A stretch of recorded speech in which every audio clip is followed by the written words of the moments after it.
ज्ञान विज्ञान तृप्तात्मा। हाँ जी, आप सभी का गीता अध्ययन के सेशन में बहुत बहुत स्वागत, जहां हम सब छठे अध्याय की चर्चा पर हैं।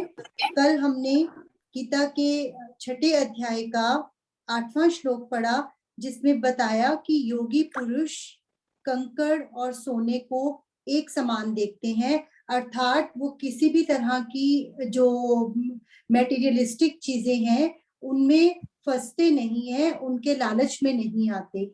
आज हम इसी अध्याय का अगला श्लोक करेंगे, 9वां श्लोक। शशि दीदी से निवेदन कि अगला श्लोक शुरू करें। प्रणाम दीदी। सबको प्रणाम, सभी गीता प्रेमियों को मेरा प्रणाम। गुरुर् ब्रह्मा गुरुर्विष्णु गुरुर्देवो महेश्वरः, गुरुर् साक्षात् परब्रह्म तस्मै श्री गुरुवे नमः, तस्मै श्री गुरुवे नमः। हरि ओम जी। ओम श्री परमात्मने नमः। अथ षष्ठोऽध्यायः, श्लोक नंबर 9।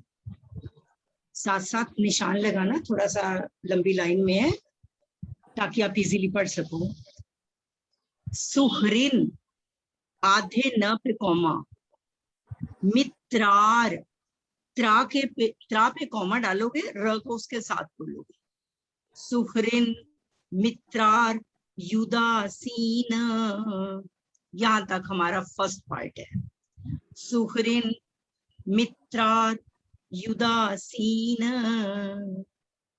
इसमें क्या क्या आए हैं? सुहृन, दूसरा वर्ड है मित्र, और तीसरा वर्ड है अरि। अरि का मतलब शत्रु, ये इकट्ठा लिखा हुआ है तभी नहीं पता लग रहा। अरि, और चौथा है उदासी। ये वर्ड है सुहृन, मित्रार, युदासीन। मध्यस्थ, मध्यस्थ, थ पे कॉमा, मध्यस्थ, द्वेष्य, य पे कॉमा, बंधुषु, मध्यस्थ, द्वेष्य, बंधुषु। कितने अक्षर आगे पहली लाइन में? 2 पार्ट्स में। सुहृन एक, दूसरा मित्रार, मित्र, इसमें 2 वर्ड्स हैं, और तीसरा है अरि, और चौथा है उदासीन, पांचवा मध्यस्थ, छठा द्वेष्य, और सातवां बंधुषु। और उसके बाद अगली लाइन में 8वां और 9वां साधुष्वपि और पापेशु। ये 9 आए हैं। जो पहला श्लोक था उसमें पदार्थों के बारे में था, इसमें व्यक्तियों के बारे में आया कि संबुद्धि। साधुष्वपि च पापेषु, साधुष्वपि च पापेषु, संबुद्धिर, बुद्धि धपे, संबुद्धिर विशिष्यते, संबुद्धिर विशिष्यते। दोबारा पढ़ती हूँ। सुहृन, मैडम शुरू तो पढ़ दो, शुरू से पढ़ दो, पहली लाइन भी, मैंने लेट जाएगी। हाँ, पढ़ रही हूँ मैडम, मैं पढ़ रही हूँ। सुहृन, मित्रार, युदासीन, मध्यस्थ, द्वेष्य, बंधुषु, साधुष्वपि च पापेषु, संबुद्धिर विशिष्यते। आशु जी एक बार रिपीट करो। सुहृन, मित्रार, युदासीन, मध्यस्थ, द्वेष्य, बंधुषु, साधुष्वपि च पापेषु, संबुद्धिर्विशिष्यते। हाँ जी। एक बार मैं लास्ट में पढ़ दूंगी, कुछ मेंबर्स जो नहीं होते एक बार लास्ट में पढ़ूंगी, तब देख लेना। तो ये है हमारे जो इससे पहला श्लोक पढ़ा था, उसमें पदार्थों के बारे में समत्व योग बताया कि पदार्थों में समता, कि मिट्टी, सोना या पत्थर, तीनों में समानता को देखता है वो। और आज वाले में है, जितने ये 9 दिखाए हैं, 9 विशेषण है यहाँ पर आए हुए। यहाँ व्यक्तियों में समता बताने का मतलब है कि वस्तु तो अपनी तरफ से कोई क्रिया नहीं करती, मतलब कि ये जो पिछले श्लोक में आया था, पत्थर, मिट्टी या सोना। परंतु व्यक्ति तो अपने लिए और दूसरों के लिए भी क्रिया करता है, उसमें समबुद्धि होना कठिन है, परंतु ज्ञानी उनमें भी समबुद्धि रखता है। व्यक्तियों के आचरणों को देखकर जिसके बुद्धि में, विचार में कोई विषमता या पक्षपात नहीं होता, ऐसा समबुद्धि वाला पुरुष जो है वो श्रेष्ठ है। मतलब कि चाहे कोई आपका शत्रु है, अभी आएंगे इसके बीच में वर्ड, चाहे कुछ भी है, अभी हम पीछे पढ़ के हटे हैं कि ना कोई हमारा शत्रु है ना कोई हमारा मित्र है, हम तो स्वयं ही है उसके लिए जिम्मेवार। तो यहाँ कहा है कि जो कोई व्यवहार विषमता का भी कर रहा है, उसका भी जिस व्यक्ति पर कोई फर्क नहीं पड़ता, आचरणों को देखकर जिसकी बुद्धि में या विचार में कोई विषमता या पक्षपात नहीं आता, वह पुरुष जो है समबुद्धि वाला पुरुष श्रेष्ठ है। आगे कहा है जो माता की तरह, अब पहला वर्ड सुहृद के बारे में बता, सुहृद, अब इसको तोड़ के बोलेंगे तो ये वर्ड आएगा सुहृद। जो माता की तरह ममता रहित होकर बिना किसी कारण के सबका हित करने के लिए तैयार रहता है, उसको कहा गया सुहृद। मतलब कि किसी से कोई एक्सपेक्टेशन नहीं है, वो ये सोचता है मैं कैसे दूसरे का भला कर दूं, जिसका ऐसा स्वभाव है जैसे भगवान है, कहा गया सबके सुहृद है। तो ये कहा गया है उसे सुहृद कहते हैं। और जो उपकार के बदले उपकार ही चाहता हो, मैंने भला किया दूसरा भी मेरा करे, उसको मित्र कह दिया। सुहृद में और मित्र में ये फर्क है। सुहृद कोई एक्सपेक्टेशन नहीं रखता, लेकिन मित्र जो है वो एक्सपेक्टेशन रखता है कि अगर किसी के लिए कुछ किया तो वो करता है कि ये मेरे मुसीबत के समय में काम आए, उसके मन में ये भावना होती है चाहे वो कहे ना कहे, उसको कहा गया है मित्र। पहला वर्ड था सुहृद, दूसरा है मित्र। आगे कहा है जैसे सुहृद का बिना कारण दूसरों का हित करने का स्वभाव होता है, ऐसे ही बिना कारण दूसरों का अहित करने का, दूसरों का बुरा करने का, कि कैसे मैं किसी का बुरा कुछ कर दूं, ऐसा स्वभाव होता है, उसे कहते हैं अरि। अरि का मतलब शत्रु। तीसरा वर्ड है अरि।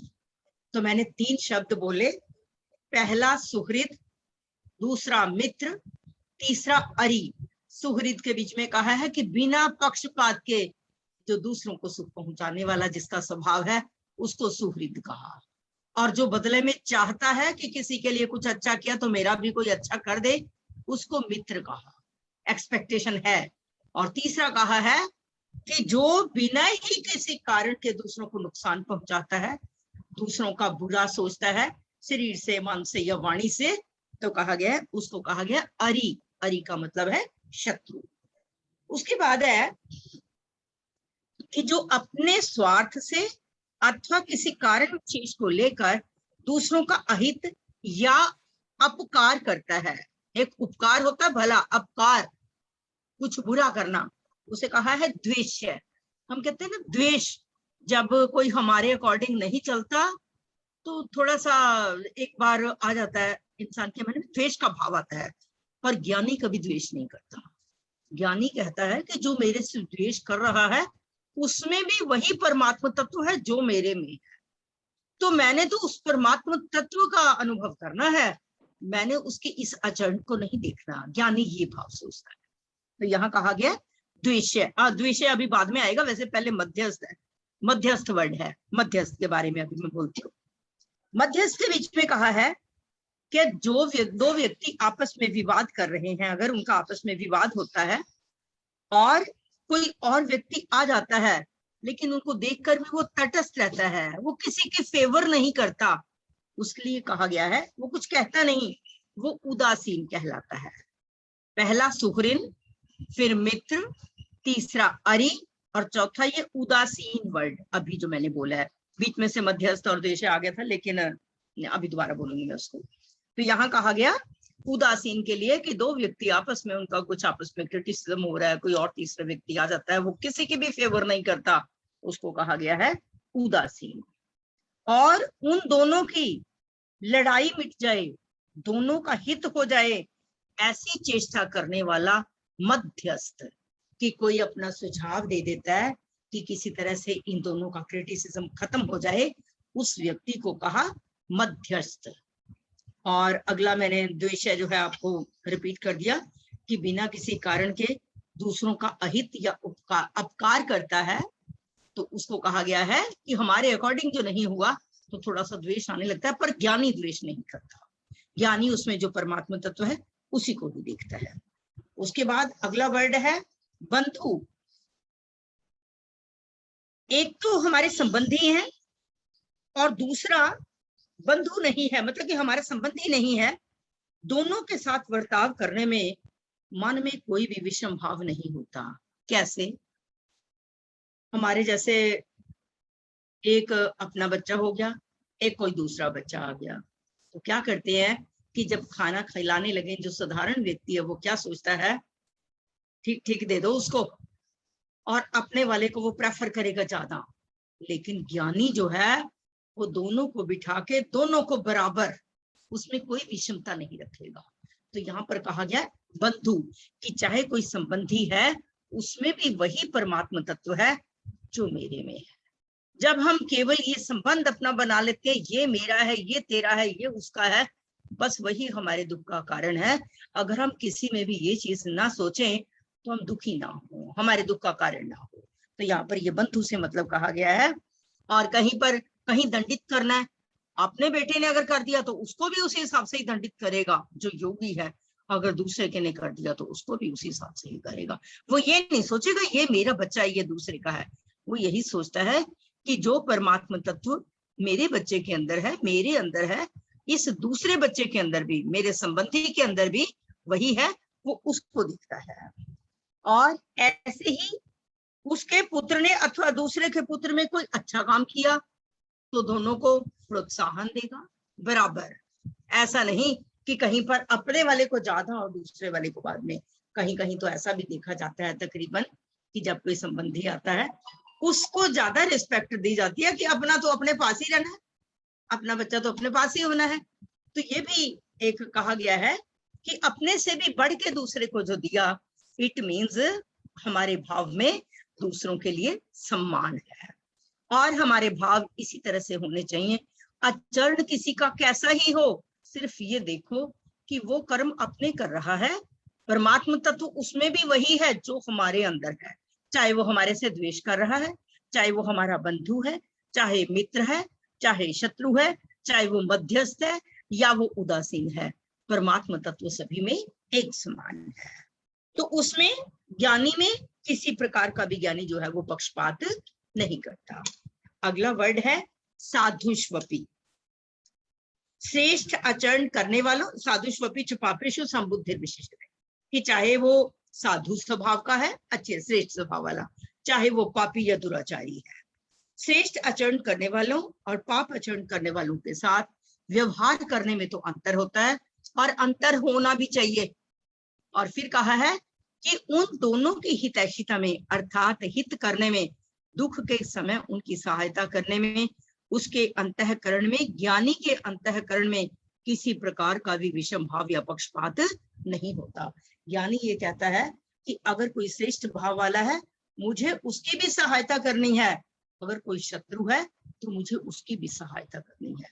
वहां ये नहीं इंसान सोचता कि ये मेरा दुश्मन है, मैं इसके नजदीक नहीं जाऊंगा। नहीं, हमारे भाव इस तरह से होने चाहिए कि चाहे मन में किस तरह का भी भाव है, लेकिन हे परमात्मा मेरे अंतःकरण में सबके प्रति समता का भाव जगाना, ताकि मैं सुख की नींद, आनंद और प्रसन्नता से अपने वर्तमान जीवन को व्यतीत कर सकूं।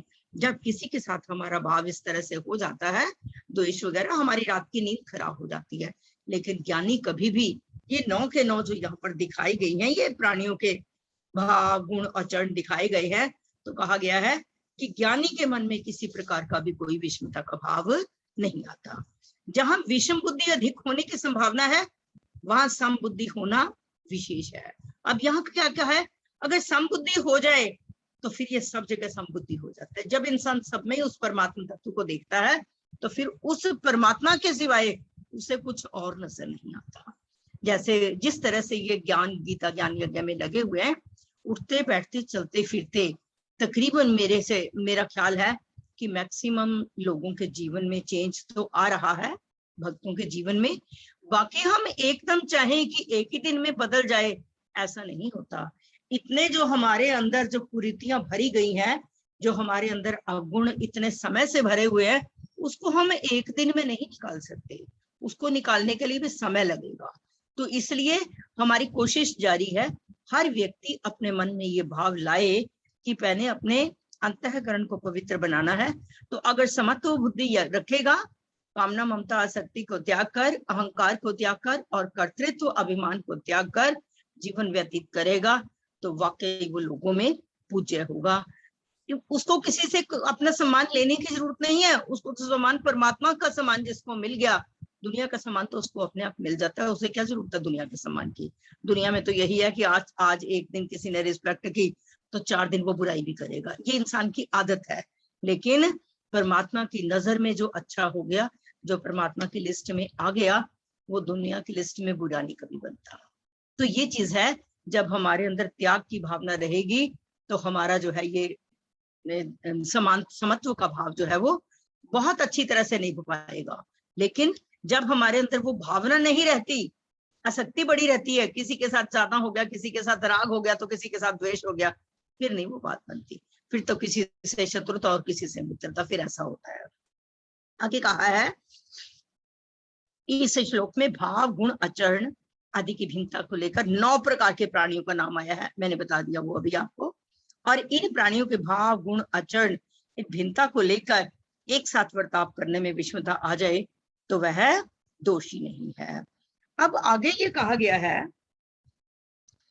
कि जो निकृष्ट, जो जिनके श्रेष्ठ आचरण करने वालों और निकृष्ट आचरण करने वालों, मतलब कि कुछ जो अच्छा आचरण करने वाले साधु लोग हैं और जो बुरा आचरण करने वाले जो पापी लोग हैं, ऐसा कहा गया है कि उनमें समबुद्धि जब हो जाएगी तो आचरणों का इस संसार में, आचरणों की मुख्यता है लेकिन आचरणों का असर भी पड़ता है, पर ज्ञानी उनके बीच में केवल उस परमात्मा तत्व को देखता है कि चाहे कोई साधु है चाहे कोई पापी है, परमात्मा तत्व तो दोनों में वही है। अब कुछ कहेंगे क्या परमात्मा उनको प्रेरित करता है प्राप्त करने के लिए? नहीं, परमात्मा ने तो बुद्धि दी है आपको सोचने के लिए क्या अच्छा है और क्या बुरा है। जांच अच्छे बुरे की तुझे हो सके इसलिए मैंने बुद्धि तुझे दी, अरे किंतु तू मंद भागी अमृत छोड़कर घोर विष आप खाए तो मैं क्या करूं। तो कई बार लोग पूछ लेते हैं कि क्या फिर ये मंदे कर्म भी परमात्मा करवाता है? परमात्मा कहता है कि मैंने तो बुद्धि दी है, अब क्या ठीक है क्या गलत है सोचना तूने है। तो जो ज्ञानी व्यक्ति है वो यही सोचता है कि मेरे से जो कुछ हो अच्छा हो, मेरे से किसी के, मेरे मन से कर्म से वाणी से किसी को किसी प्रकार का दुख ना पहुंचे। और फिर कहा है संसार में प्रायः दूसरों के आचरणों पर दृष्टि रहती है कि कोई कैसा व्यवहार कर रहा है। साधक को विचार करना चाहिए कि मेरी दृष्टि अपने भावों पर रहे, दूसरा क्या कर रहा है मैं ये ना देखूं, मैं ये देखूं मैं क्या कर रहा हूं। जब हम इस तरह से सोचेंगे कि दूसरे के आचरणों पर ध्यान ना देके केवल अपने पर ध्यान देंगे, तो दूसरों के आचरणों पर दृष्टि रहने से जिस दृष्टि से अपना कल्याण होता है वह दृष्टि से बंद हो जाती है। जब हम दूसरे को देखते हैं कि दूसरा ये कर रहा है, दूसरा ये कर रहा है, जब हम ये देखते हैं मैं क्या कर रहा हूँ, मेरे करने से किसी को क्या सुख मिल रहा है, मेरे करने से किसी का क्या फायदा हो रहा है, तब हमारा अंतःकरण जो है वो पवित्र होता है। सो हमने किसी को ये नहीं देखना कोई क्या कर रहा है, हमने तो ये सोचना है कि हम क्या कर रहे हैं, मैं क्या कर रहा हूँ, किसी के लिए मेरे से क्या हो रहा है। जब पीछे पड़ के हटे कि इंसान स्वयं ही अपना मित्र है और स्वयं अपनी शत्रु है, जब ये देख लेते हैं कि मैं क्या कर रहा हूँ, बस वही इंसान के भाव जो है वो बदल जाते हैं और समत्व का भाव और बढ़ने लगता है।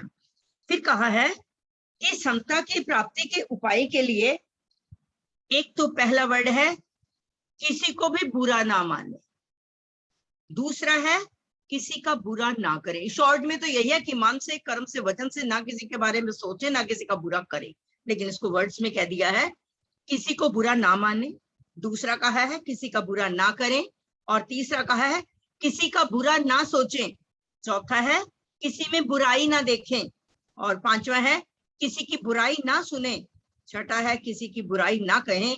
ये 6 बातें जो हैं अगर हमारे अंदर ये आ जाएं तो बस फिर हमारे अंदर समत्व का भाव है। अब है कि समता का विभाग अलग है और विषमता का भाव अलग है, और परमात्मा तत्व सम है, ये सारा संसार विषम है। कोई अच्छा है, कोई बुरा है, कोई मित्र है, कोई शत्रु है, ये सारा संसार जो है वो विषम है। सिद्ध कर्म योगी की विषम व्यवहार में संबुद्धि रहती है और वर्ताव करने में, जिससे कभी कोई एकता नहीं हो सकती और एकता करनी भी नहीं चाहिए और एकता कर भी नहीं सकते। उन मिट्टी के ढेले, पत्थर, सोना, सुहृद, मित्र, ये सारे जितने आए हुए हैं वर्ड्स, वैरी, उदासीन, मध्यस्थ, द्वेषी, द्वेष्य, साधु और पापी व्यक्तियों में उसकी बुद्धि समबुद्धि हो जाती है। इसका कारण ये है कि उसको एक परमात्मा के सिवाय और कुछ नजर नहीं आता, ये उसकी बुद्धि तब सम रहती है। अब एक एग्जाम्पल है कि एक सोने से बनी हुई विष्णु भगवान की मूर्ति है और एक सोने से बनी हुई कुत्ते की मूर्ति है। विष्णु भगवान तो पूजनीय है और कुत्ता जो है, कुत्ता थोड़ा सा नीच देखा जाता है, उसको मतलब कि कुत्ते को अपूज्य समझा जाता है, कुत्ते का पूजन नहीं किया जाता। तो यहाँ पर कहा गया है इस तरह से हम देखें, जब हम वेट दोनों का करेंगे तब तो रेट बराबर है उसका, जो सोने का वेट होगा वही मिलेगा। लेकिन अगर हम व्यवहार की दृष्टि से देखें तो विष्णु भगवान पूजनीय है और कुत्ता जो है वो अपूज्य है। तो हम किस चीज को देख रहे हैं यहाँ पर? ज्ञानी व्यक्ति किस चीज को देखता है? सोना। हम सब प्राणियों के अंदर क्या है? परमात्मा तत्व। जैसे विष्णु भगवान की मूर्ति और कुत्ते की मूर्ति सोने की बनी हुई है, मूल रूप में क्या है? सोना। जब हम उनको परचेज करते हैं तो जो सोने की कॉस्ट है हमने वो देनी है। वहां पर विष्णु भगवान का रेट कोई ज्यादा नहीं है और कुत्ते का रेट कोई कम नहीं है। इसलिए ज्ञानी जो है सब में, चाहे कोई भाई साधु है चाहे कोई पापी है, उस परमात्मा तत्व को देखता है मूल रूप से, और उस परमात्मा तत्व को देखने के कारण उसकी बुद्धि जो है वो सम रहती है। तो हमें हमारा यही श्लोक में फिर बताया, मैं एक बार फिर बोल देती हूँ। सुहृन मित्रार, सुहृन न पे कोमा, मित्रार त्रा पे कोमा और र उसके साथ आएगा, युदासीन, यहां तक हमारा फर्स्ट पार्ट हो गया। मध्यस्थ, मध्यस्थ थ पे कोमा, द्वेष्य य पे कोमा, बंधुषु, ये लाइन बनी। सुहृन मित्रार्युदासीन मध्यस्थ द्वेष्य बंधुषु साधुष्वपि च पापेषु संबुद्धिर विशिष्यते। एक बार आशु जी रिपीट कर दो इसको। आशु जी बोल देना जरा। हाँ जी। अच्छा। ज्ञान विज्ञान तृप्तात्मा कूटस्थो विजितेन्द्रियः युक्त इत्युच्यते योगी समलोष्टाश्म कांचनः। सुहृन् मित्रार्युदासीन मध्यस्थ द्वेष्य बन्धुषु साधुष्वपि च पापेषु संबुद्धिर विशिष्यते। तो ये क्या दो से बुलवा लो। हाँ जी मैडम एक मिनट बताना जरा, ये हाँ जी। सुहृद मित्रार अरे किस को मिलके बना? इसमें मित्रा और यू वर्ड है, बीच में र है, इन दोनों के बीच में आया है अरि। मित्रा और यहाँ से और र और यू को साथ लेके ये अरि बना, य को साथ लेके उदासीन वर्ड है अगला।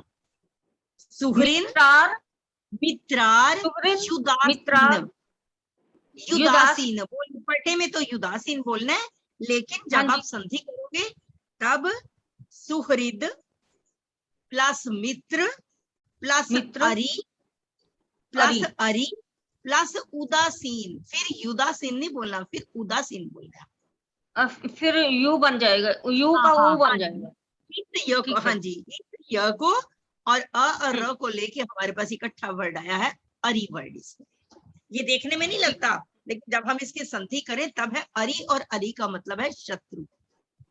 हाँ जी, ठीक है, हाँ जी। ठीक है। अ, ठीक है। आज हम ज्यादा लोगों से नहीं सुन पाएंगे क्योंकि हमारे पास टाइम कम है। दीपा जी और अनीता चोपड़ा जी जल्दी से बोल दें ताकि हम अगला हाँ। सेशन स्टार्ट कर सकें। सुहृन् मित्राय युदासीन मध्यस्थ द्वेषबन्धुषु साधुष्वपि च पापेषु संबुद्धिर्विशिष्यते। हाँ जी। सुहृन्मित्रार्युदासीन सुहृन्मित्रार्युदासीन मध्यस्थ द्वेष्य बन्धुषु साधुष्वपि च पापेषु संबुद्धिर्विशिष्यते। हाँ जी। हाँ जी, रीटा जी बोल दें। रीटा जी, निरुपमा जी, अंजू जी, गुलशन जी, फटाफट बोलते जाएं बिना विश किए प्लीज। अनम्यूट करना पड़ेगा आप लोगों को, अनम्यूट करें। सुहरिन मित्रार उदा बोलो बोलो बोलो बोलो बोलो बोलो। सुहरिन मित्रार उदासीन मध्यस्थ द्वेष बंधुषु साधुष्वपि च पापेषु संबुद्धिर्विशिष्यते। आपने निरुपमा जी सुहृन हाँ जी। मित्रार उदासीन बोला आपने। जब आपने मित्रार युदासीन यह वर्ड साथ बोलना है। हम संधि करेंगे तो तब आएगा वो उदासीन, उसमें फिर अरि वर्ड आएगा, इसमें अरि बीच में छुप गया। ठीक है, ठीक है जी। सुहृन मित्रार युदासीन। हाँ जी, हाँ जी, सुहरिन यह वर्ड। मित्रार युदास। ठीक है जी। हाँ जी, बोलिए। सुहृन् मित्रार युदासीन मध्यस्थ द्वेष्य बंधुषु साधुष्वपि च पापेषु संबुद्धिर्विशिष्यते। हाँ जी, जहाँ अरिका ने मध्यस्थ बोला, आपने थ को थोड़ा सा लंबा करोगे, पूरा थ है मध्यस्थ द्वेष्य बंधुषु। थ पूरा है। मध्यस्थ द्वेष्य बंधुषु। हाँ जी, बिल्कुल ठीक है। हाँ जी, सुहृन्मित्रार्युदासीन मध्यस्थ द्वेष्य बंधुषु साधुष्वपि च पापेषु संबुद्धिर्विशिष्यते। बिल्कुल ठीक। सुहृन्मित्रार्युदासीन मध्यस्थ द्वेष्य बन्धुषु साधुष्वपि च पापेषु संबुद्धिर्विशिष्यते। हाँ जी, बिल्कुल ठीक है। इसी के साथ इस सेशन को हम यहीं पर विराम देंगे। और हाँ जी दीदी। हाँ, एक सेकंड मैं रिक्वेस्ट करूंगी सभी गीता प्रेमियों से कि किसी का बहुत स्पेशल कोई मैसेज होता है ना ग्रुप में, वो डालें। आंसर देने की जरूरत नहीं, जो देना है हमें यहाँ पर लाइव जिस टाइम होता है उस टाइम आप बोल लें। उसमें कोई कुछ स्पेशल जिसका बहुत हो बस वो डालें, ताकि बीच में से कुछ लोग लेफ्ट हो जाते हैं और मेरे को भी पढ़ने का टाइम नहीं इतना मिलता। बहुत स्पेशल जिसका हो, मैं किसी के लिए मनाही नहीं है, जरूर भेजो, लेकिन बहुत जो रेयर हैं बस वो आए। मैं रिक्वेस्ट कर रही हूँ बार बार, उनको बार बार फिर वो गैलरी में चले जाते हैं, उनकी दिक्कत होती है। हमें इतना टाइम ही नहीं होता है, एक्चुअली बात ये है। बस मेरी रिक्वेस्ट ठीक है। बिल्कुल ठीक दीदी ने कहा है, मैं भी यही कहने वाली थी। मैं बार बार मैसेज डालती रहती हूँ कि प्लीज कम मैसेज डालिए, क्योंकि वो पिक्चर सिर्फ इसलिए डाली थी मैंने कि हम गए तो सबको पता अच्छा लगेगा देखकर, लेकिन वो बाद में बहुत सारे फिर प्रणाम के मैसेज जब आ जाते हैं तो एक्चुअली में हमारे ग्रुप में जैसे हम देखते हैं कि कनाडा अमेरिका से भी हैं, अलग अलग कंट्रीज से, तो वो लोग डिस्टर्ब होते हैं। और वैसे कई यंग बच्चे भी हैं जो जॉब्स में हैं, उन्हें भी मैं नहीं चाहती कि वो हमारा ग्रुप छोड़े, तो इसलिए प्लीज बहुत ही कम मैसेजेस इस ग्रुप में आए तो अच्छा रहेगा, जितने कम से कम हो सके। बहुत बहुत शुक्रिया आप सभी का। और एक बार ओम के साथ हम अगले सेशन की ओर बढ़ेंगे। गुलशन जी से रिक्वेस्ट कि वो ओम का उच्चारण करवाएं। आंखें बंद करके भगवान का नाम मन में स्मरण करते हुए ओम